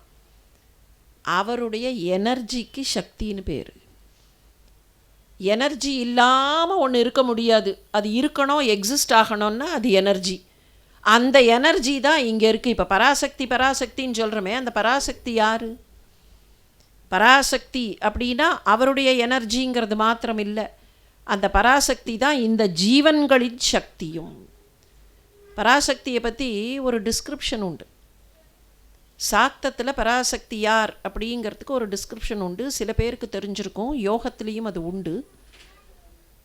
பராசக்தி எங்கே இருக்கிறாள் அப்படின்னு அதை டிஸ்கிரைப் பண்ணும். இந்த பிண்டத்திற்குள் இருக்கிறாள். இந்த பிண்டத்திற்குள் எங்கே இருக்கிறாள்? மூலாதாரத்தில் ஒரு பாம்பு வடிவத்தில் அவள் சுருண்டு இருக்கிறாள். பாம்பு வடிவத்தில் அப்படி சுருண்டு மூலாதாரத்தில் அவள் இருக்கா. முகத்தை அப்படி தலைக்கு மேலே தூக்காமல் தலையை இப்படி கீழே வச்சுட்டு அதோ முகமாக ஜீவசக்தி இருக்கிறாள். குண்டலினின்னு சொல்கிறது அதைத்தான். குண்டலம்னா வளைவுன்னு அர்த்தம். குண்டலம் போட்டு உட்காருதல்பார்கள். கால் அப்படி மடக்கி உட்காரத்துக்கு சப்பனமிட்டு உட்காருதல்னு சொல்கிறோமே, அதுக்கே குண்டலமிட்டு உட்காருதல்னு தான் பேர். நீங்கள் எங்கேயாவது ஒரு இடத்துல எனர்ஜியை சின்ன இடத்துல வைக்கணும்னு வச்சுப்போம். இந்த பிண்டம்ங்கிறது என்ன, மிஞ்சி மிஞ்சி போனால் ஒரு 5.5 அடி இல்லை 6 அடி. இதுக்குள்ளே பெரிய எனர்ஜியை வைக்கணும். எப்படி வைக்கிறது? எப்படி வைக்கிறது? எவ்வளவு சிம்பாலிக்காக, எவ்வளவு அழகாக இந்த விஷயங்களெல்லாம் நம்முடைய பெரியவர்கள் சொன்னார்கள்னு நினச்சி பார்க்கணும். வீட்டில் ஹோஸ் பைப் இருக்குது. ஹோஸ் பைப்பை சின்னதாக வைக்கணும், சுருட்டி ஒரு இடத்துல வைக்கணும். என்ன பண்ணுறோம்? நீளமாக போடாமல் சுருட்டி வைக்கிறோம். அப்போது நிறைய இருக்கிற எனர்ஜியை ஒரு சின்ன இடத்துல வைக்கணும்னா அதை சுருட்டி வைக்கணும். அதனால தான் என்ன காமிச்சார்கள், இந்த சக்தி எல்லையில்லாமல் இருக்கிற நம்முடைய சக்தி ஒரு சின்ன இடத்துக்குள்ளே அப்படி சுருண்டு குண்டலமிட்டு குண்டலினியாக மூலாதாரத்தில் இருக்கிறாள். அதை ஏன் பாம்புன்னு சொன்னார்கள்னா, பாம்பை பிரச்சனை இல்லாமல் ஹேண்டில் பண்ணோன்னா அதனால் நமக்கு பிரச்சனை வராது. ஆனால் பாம்பையே தப்பாக ஹேண்டில் பண்ணோன்னா அது பட்டுன்னு கொத்திடும். அப்போ இந்த குண்டலினி ஜீவசக்தியை சரியாக ஹேண்டில் பண்ணினா அது எந்த விதத்திலேயும் ஆபத்தை தராது, நன்மையை தரும். நம்ம ஜீவசக்தியை நாமே தப்பாக ஹேண்டில் பண்ணால் அது பாம்பாக இருந்து கொட்டிவிடும். இந்த குண்டலினியை எழுப்புவதும்பார்களே, அது வேற ஒன்றும் இல்லை, அந்த ஜீவசக்தியை எழுப்பி கொண்டு போய் இறைவனிடத்தில் சேர்ப்பது. ஒரு அலகாரிக்கல் ரெப்ரசன்டேஷன். பகவான் இந்த இடத்துல இருக்கார், இந்த இடத்துல சக்தி இருக்குது, இது ரெண்டையும் சேர்க்கணுன்னா என்ன பண்ணுவோம்? இங்கேருந்து ஒரு மூமெண்ட்டை காமிச்சு இங்கே கொண்டு வந்து சேர்ப்போம் இல்லையா? அந்த ஒரு அலகாரிக்கல் ரெப்ரசன்டேஷன் தான் குண்டலினியை எழுப்பி கொண்டு போய் சகஸ்ராரத்தில் இருக்கிற, சகஸ்ராரம் இங்கே மேலே இருக்குன்னு கணக்கு, அந்த சகஸ்ராரத்தில் இருக்கிற பரம்பொருளோடு இந்த ஜீவசக்தியை சேர்ப்பது. அப்படி பரம்பொருளோடு ஜீவசக்தியை இணைக்கிற ஒரு நாள். அப்போ மற்ற நாளில் குண்டலினி கிடையாதானா? உண்டு. நீங்கள் நல்லா பார்த்தா அந்த சாக்தத்தில் என்றைக்கு இந்த இதில் ஈடுபடக்கூடியவர்கள், குண்டலினியை எழுப்புவதுன்னு சில பேர் பண்ணுவார்களா இல்லையா, அந்த ப்ராக்டிக்கலாக அதுக்குள்ளே ஈடுபடக்கூடியவர்கள் என்றைக்கு முதல்ல ஸ்டார்ட் பண்ணுவார்கள்னா சிவராத்திரி அன்னைக்கு ஆரம்பிப்பார்கள். அது என்ன காரணம்னா, அந்த நாளில்தான் ஜீவசக்தியும் பரம்பொருளின் சக்தியும் ஐக்கியப்பட்டு எல்லாம் ஒன்று தான், அந்த பரம்பொருள் மாத்திரம்தான் அப்படின்னு இருக்கக்கூடிய நாள். அந்த இருட்டில் அவர் ஆடுகிறார். அவருக்கு இருட்டு இல்லை, அவருக்குள்ளே எல்லாத்துக்கும் வெளிச்சம், ஆனால் வெளியில் இருட்டு. சிவராத்திரி இருட்டு நாள் அப்படின்னா கூட புறத்தில் இருக்கிற இருட்டை மறந்து உள்ளுக்குள்ளே இருக்கிற வெளிச்சத்தை நாம் உணர வேண்டிய நாள். அந்த ஒரு செய்தியை மாத்திரம் கொஞ்சம் பார்க்கலாம். திருமூலர் 63 அவரும் ஒருத்தர், சித்தர்களில் ஒருத்தர். 3000 ஆண்டுகள் வாழ்ந்து 3000 பாடல்கள் பாடினார்னு கணக்கு. இன்றைக்கி நாம் பிரபலமாக பயன்படுத்துகிற சில வாக்கியங்கள்லாம் திருமூலருடைய வாக்கியங்கள்னே தெரியாமல் பயன்படுத்துகிறோம். அன்பே சிவம், ஒன்றே குலம், ஒருவனே தேவன், யான் பெற்ற இன்பம் பெருக இவ்வையகம், இதெல்லாம் சர்வசாதாரணமாக எல்லாரும் பயன்படுத்துகிறோம். இதெல்லாம் திருமூலர்கிட்டேருந்து நாம் எடுத்துட்ட ரீட்டெயில், அவ்வளவுதான். அந்த திருமூலர் ரொம்ப அழகாக ஒரு விஷயம் சொல்லுவார். முதல்ல கேட்குறச்சே பட்டுன்னு அடிக்கிற மாதிரி இருக்கும். முகத்தில் கண் கொண்டு காண்கின்ற மூடர்கள், முகத்தில் கண் கொண்டு காண்கின்ற மூடர்கள். திருமூலரே கொஞ்சம் நில்லுங்கள். முகத்தில் கண் இல்லாமல் வேறு எங்கே கண் இருக்கும்? கண் முகத்தில் தானே இருக்கணும். கம்பர் பாடுறச்சே என்ன பண்ணுவார், இந்த ராட்சசிக்கெல்லாம் எங்கே கண் இருந்தது எங்கே மூக்கு இருந்ததுன்னா மாற்றி மாற்றி சொல்லுவார். ஏதோ ஒன்றுத்துக்கு முதுகில் முகம் இருந்தது, ஒன்றுத்துக்கு வாய் இருக்க வேண்டிய இடத்துல தலை இருந்தது அப்படின்னெல்லாம் ஏதோ சொல்லுவார். அந்த மாதிரி ஏதாவது கண்ணுனா எங்களுக்கு தெரிஞ்சு முகத்தில் தான் இருக்கும். விலங்குக்கு கூட கண் முகத்தில் தானே இருக்கும். இந்த தென் மாவட்டங்கள்லாம் சில சமயத்தில் குழந்தைகள் ஏதாவது தப்பு பண்ணினா இல்லை சரியாக தேடலை சரியாக கவனிக்கலைன்னா திட்டுவார்கள். எப்படி திட்டுவார்கள்னா, ஆமாம் உனக்கு என்ன கண் முதுகுலியாக இருக்குது அப்படிம்பார்கள். கண்ணுனா முகத்தில் தான் இருக்கும்னு கணக்கு, கண் முதுகுலெல்லாம் இருக்காது. திருமூலரே நீங்கள் பாட்டுக்கு இப்படி சொன்னால் முகத்தில் கண் கொண்டு காண்கின்ற மூடர்கள் என்ன அர்த்தம்? அடுத்த வரி சொன்னார், முகத்தில் கண் கொண்டு காண்கின்ற மூடர்கள் அகத்தில் கண் கொண்டு காண்பதே ஆனந்தம். இந்த முகத்தில் இருக்கிற கண்ணை வச்சு பார்க்கறது இல்லை, அகத்தில் இருக்கிற கண். அப்போ இந்த கண்ணுக்கு தெரிகிற இருட்டு இல்லை, இந்த கண் வெளிச்சத்தை பார்க்கிறதா? இந்த கண்ணுக்கு வெளிச்சம் புலப்படுகிறதான்னா வெளியில் இருட்டு இருந்தாலும் இந்த கண் வெளிச்சத்தை பார்க்க வேண்டிய ஒரு தினம் சிவராத்திரி தினம். அப்போ ஏன் இதை பார்க்கலன்னு கேட்கலாம். ஏன் இதை பார்க்கல? ஏன் அப்போ கண் இந்த கண்ணும் திறந்திருந்து பார்க்கக்கூடாதா? There is something called competitiveness.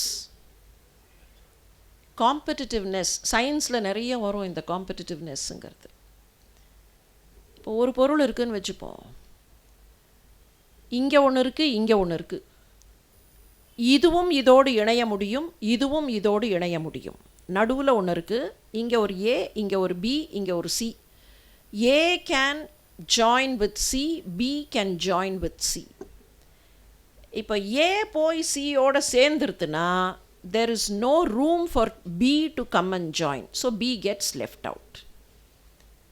இதுக்கு பேர் தான் காம்படிட்டிவ்னஸ். இது போய் காம்படிட்டிவாக இங்கே உட்காந்து it will inhibit B to join, so competitive inhibition வந்துடும். நம்ம கவனங்களும் அப்படித்தான், நம்முடைய புலன்களும் அப்படித்தான். நம்முடைய பெரியவர்கள்லாம் சொல்லுவார்கள், சமீப காலத்தில் அப்துல் கலாம் அதை ரொம்ப விரிவாகவே சொன்னவர். உங்கள் மனசுக்குள்ளே ஒரு சத்தம் கேட்கும், அதை கேளுங்கள்மர். There is always an inner voice. நம்ம அந்த இன்னர் வாய்ஸ் கேட்கலையே எனக்கு அப்படின்னா அவர் சொல்லுவார், இன்னர் வாய்ஸ் கேட்கும், நீங்கள் உங்கள் காதை எப்போதும் வெளியில் இருக்கிற சத்தத்துக்கே கொடுத்துருந்தா இன்னர் வாய்ஸ் கேட்காது. Cut down this noise, then you will be able to hear the inner voice. இப்போ அதே பிரின்சிபிள் தான். நமக்கு கவனம் வெளியில் இருந்ததுன்னா, எக்ஸ்ட்ரேனியஸ் திங்ஸில் இருந்ததுன்னா உள்ளுக்குள்ளே இருக்கிற பகவானை அடையாளம் தெரிய முடியாது. எக்ஸ்ட்ரேனியஸ் இங்கே லைட் இருந்தது இங்கே லைட் இருந்தது இங்கே பளபளா அங்கே பளபளான்னு என்ன பண்ணுவோம், அதையே பார்த்துட்டு இருப்போமே தவிர உள்ளுக்குள்ளே இருக்கக்கூடிய அந்த தெய்வத்தை உணரமாட்டோம். அதனால தான் அதுக்கு சிம்பாலிக்காக காட்டுறதுக்கு தான் என்ன பண்ணார்கள், ஒரு இரவு நேரம். அப்போ நீங்கள் என்ன தான் வெளியில் பார்த்தாலும் இருட்டில் ஒன்றும் தெரியாதா இல்லையா, அங்கே ஒரு திரையை போட்டால் அங்கே காம்படிட்டிவாக அது இன்ஹிபிட் பண்ணாமல் இருக்கிறதுக்கு ஒரு திரையை போட்டால் don't have an extraneous attraction, everything is inside. உள்ளுக்குள்ள அந்த சிவனை காணலாம். ஆதிசங்கரர் பாடினாரே, திரக்ஷசி நிஜ ஹிருதயஸ்தம் தேவம். உள்ளுக்குள்ளே இருக்கிற ஹிருதயத்துக்குள்ளே இருக்கிற அந்த தெய்வத்தை பார்ப்பதற்கான ஒரு நாள் இந்த நாள். சிவசிவ சிவசிவ சிவசிவ வேறு ஒன்றும் வேண்டாம். நமச்சிவாய சொல்ல தெரிஞ்சால் சரி, அது கூட சொல்ல தெரியலையா, சிவசிவன்னு சொன்னாலே போகிறோம். சிவன்னு சொல்ல தெரியலையா, வால்மீகிக்கு சொல்லி கொடுத்தா மாதிரி ஒன்று சொல்லி கொடுப்பார்கள். வால்மீகிக்கு மரா, சரி இப்போ சிவா சொல்ல தெரியல, வஷி வஷி வஷி வஷி வஷி வஷி வஷி. வஷின்னா குதிரைன்னு ஒரு அர்த்தம் உண்டு. வஷி வாஷி ரெண்டுமே குதிரை. இந்த மனசுங்கிற குதிரையை கண்ட்ரோல் பண்ணால் சிவாவை காணலாம். ஹார்ஸ் பவர் வேறு எங்கேயும் இல்லை. அந்த வசியை அப்படி கண்ட்ரோல் பண்ணி அதனுடைய பவரை கையில் எடுக்கிறதுனா மனசை கண்ட்ரோல் பண்ணால் போகிறோம். மனசை கண்ட்ரோல் பண்ணால் சுற்றி இருக்கிறதெல்லாம் கண்ட்ரோல் ஆகிடும். அந்த மனசை கண்ட்ரோல் பண்ணுவதற்காகத்தான் புலன்கள் வழியாக, கண் வழியாக, காது வழியாக எல்லாம் போயிடக்கூடாதுங்கிறதுக்காகத்தான் சுற்றிலும் இருட்டாக இருக்கிற ஒரு நாளில் ஓர் இரவில் உள்ளம் அந்த வசியை காண வேண்டும், இல்லை வசி வழியாக சிவவை காண வேண்டும் என்று சிவராத்திரி என்கிற ஒரு முறையையே நம்முடைய முன்னோர்கள் நமக்கு ஏற்படுத்தி கொடுத்தார்கள். ரொம்ப அழகான ஒரு பெயர், லயப்பிரியாங்கிற பெயர். லயம்னா என்ன? நான் அவருடைய ஸ்டைலில் சொல்லலை, அந்த ஸ்டைலில் நான் சொல்ல முடியாது. லயம்னா லயிச்சு போயிட்டேன் அப்படிங்கிறமா இல்லையா? அதே அர்த்தம்தான் அங்கேயும். லயம்னு வந்ததற்கு அதே அர்த்தம்தான். இசை லயிக்க வேண்டும்னா அந்த லயத்தில் அது லயிக்க வேண்டும். இப்போ லயிச்சு போயிட்டேன் அப்படின்னா என்ன? கலந்து போயிட்டேன்னு அர்த்தம். சிவனோடு லயிக்கிற ஒரு நாள் சிவராத்திரி திருநாள். அதனால்தான் லயப்பிரியன் அந்த லயிக்கிற நாளை இங்கே நமக்காக கொண்டாடுகிறார். இன்றைக்கு கொண்டாடுவது மாத்திரம் அல்லாமல் ஒவ்வொரு நாளும் அவரவர்கள் உள்ளத்தில் சிவராத்திரி சில மணித்துளிகளாவது இருக்க வேண்டும். ஒவ்வொரு நாளும் கொஞ்சம் ஃபியூ மினிட்ஸ் அதை சிவராத்திரியாக நினைத்து அந்த சிவனோடு ஐக்கியப்படுவதை பழக்கப்படுத்தி கொள்ள வேண்டும் என்பதை நினைவுபடுத்தி, சிவப்பரம்பொருளின் பேரருள் இந்த திருநாளில் எல்லோருக்கும் கிடைக்க வேண்டும் என்கிற பிரார்த்தனையோடு திரு லயப்பிரியன் குமார் அவர்களுக்கு நெஞ்சார்ந்த நன்றியை உரித்தாக்கி, உங்கள் அனைவருக்கும், இந்த பயணத்தில் உடன் வந்த உங்கள் அனைவருக்கும் என்னுடைய உள்ளம் சார்ந்த நன்றிகளை கூறி விடைபெறுகிறேன். வணக்கம். மேடம் சுதா கிருஷ்ணன் அவர்களுக்கு இந்த பொன்னாடையை அணைக்குமாறு சீதாலட்சுமி அவர்கள் கேட்டுக்கொள்கிறேன். கற்றோருக்கு சென்ற இடமெல்லாம் சிறப்பு. அதுக்கு ஒரு உதாரணம், ஒரு துண்டு பேப்பர் கூட வச்சுக்காம, ஒரு காகிதம் ஒரு துளி கூட இல்லாமல் அப்படியே மடை திறந்த வெள்ளம் மாதிரி அவள் சொல்கிறா பாருங்க. அது எக்ஸ்பீரியன்ஸு, இது அது எல்லாம் சொல்லலாம். ஆனாலும் இங்கே இருக்குது, இங்கே வரணுமே, இங்கே இருக்குது, ஆனால் இங்கே வரணும். அது மேடம் கிட்ட அது அப்படியே கொட்டுறது பிரவாகமாக. அந்த சிவன் தலையிலேருந்து கங்கை தான் ஜலமாக கொட்டுறதுன்னு நான் நினச்சிட்டேன். இல்லை, சுதா மேடம் அப்படியே உதட்டிலேருந்து அப்படியே ஸ்பான்டேனியஸாக கொட்டுறது. இது ஒரு அகோபாகியம் எங்களுக்கு. எல்லோரும் தாராளமாக ஒரு கரை ஒலி கொடுக்கலாம். நீங்கள் ஏதோ பயப்படுவேன்னு நினைக்கிறேன், ஏதோ ஜிஎஸ்டி போட்டுருவாளோ அதுக்கும் அப்படின்னு பயப்படுவேன்னு நினைக்கிறேன். அதெல்லாம் ஒன்றுமே கிடையாது. நம்ம சிவபக்தி பண்ணுறதுக்கு தான் வந்திருக்கோம். உங்களோட கரகோஷங்க, உங்கள் சத்தங்களில் தான் எங்களுக்கு ரொம்ப சந்தோஷமாக இருக்கும். அவள் சொன்ன மாதிரி சிவ சிவா சிவ சிவ வசி வசி வசி வாசி வாசி எத்தையாவது ஒன்று சொல்லு. மரா மரா மர கோவிந்தா வரலையா, கோவிந்தா சொல்லு. ஐயப்பா வரல, ஐயப்போ கத்துன்னா. எதுக்கு சொல்கிறேன்னா, கோண கோவிந்தான்னா. எல்லாத்துலேயுமே நமக்கு சுவாமி எதில் ஸ்புரிக்க வைப்பாருன்னு நமக்கு தெரியாது. மேடம் சொன்னா காரைக்கால் அம்மையாரை பற்றி. எங்கள் தாத்தா அதை பார்த்து தான் எழுதியிருக்கார் போல் இருக்கு. பிறவா வரம் தாரும் பெம்மானே, பிறவா வரம் தாரும். அப்படி பிறந்தா மறுபடி உன்னை மறவாதிருக்க வரம் தாரும்னர். எல்லாருமே அதை தான் சொல்லியிருக்கா. அது மாதிரி மேடம் சொன்னால் எது வேணுமோ தானாக அவர் கொடுப்பார் நம்ம சிவன்டானர். அதுதான் வேண்டத்தக்கன அறிவோயினி வேண்டுவன தருவோயினின்னு அவர் சொல்லிட்டார். மகான்கள்லாம் இவ்வளோ பண்ணிட்டு போயிருக்கா. மேடமோட பெரிய அந்த விஷயத்தை கேட்க நம்மளை கட்டி போட்டுடுறா. நான் அந்த 4:50க்கு 4:30க்கெல்லாம் உட்கார இடம் இல்லாமல் நீங்கள்லாம் இப்படி நிற்கிறேள். எனக்கு கொஞ்சம் சிரமமாக தான் இருக்குது. மெயின் ஆள் எடுத்து தான் பண்ணணும் சுதா மேடம்க்கு. ஆனாலும் இந்த சந்தர்ப்பம் இந்த மாதிரி நடக்கிறது அப்படின்னா எல்லாம் பெரியவா கிருப்பையில் இப்படி நடந்துட்டுருக்கு. மேடம் அட்டாச்சு வித் ஹால், சௌந்தர்யலகரியா, பாசுரமா. மேடம் வசுந்தரா ராஜகோபால்னு ஒரு மேடம் பாடி, மேடம் பாசுரத்தை பற்றி சொல்லி, அது ஒரு வசதியான சமாச்சாரங்கள்லாம் அந்த சந்தர்ப்பத்தில் நான் வாசித்தேன். வசுந்தரா ராஜகோபாலுக்கு மேடம் பிசி ஸ்கூலில் தட்சிணாமூர்த்தி ஆடிட்டோரியத்தில் நடந்தது. இப்போது நல்லி சாருக்கு ஒரு ஷால் பொன்னாடை போத்தணும். சார் கொஞ்சம் மேடைக்கு வரும்படி தாழ்மையோட கேட்டுக்கிறேன். ராமசாமி சாரும் கொஞ்சம் அங்கேயே இல்லைனா கூட பரவாயில்ல. ராமசாமி சார் நீங்கள் கொஞ்சம் மேடைக்கு வர முடியும், பொன்னாடை போற்றணும்.